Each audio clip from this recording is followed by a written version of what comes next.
11 சீடர்களும் இயேசு தங்களுக்கு பணித்தபடியே கலிலேயாவில் உள்ள ஒரு மலைக்குச் சென்றார்கள். அங்கே அவரை கண்டு பணிந்தார்கள். சிலரோ ஐயமுற்றார்கள்.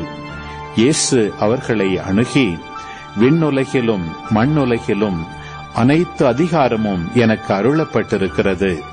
எனவே நீங்கள் போய் எல்லா மக்களினத்தாரையும் சீடராக்குங்கள்.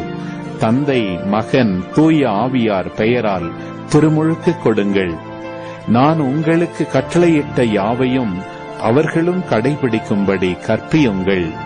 இதோ, உலக முடிவு வரை எந்நாளும் நான் உங்களுடன் இருக்கிறேன் என்று கூறினார்.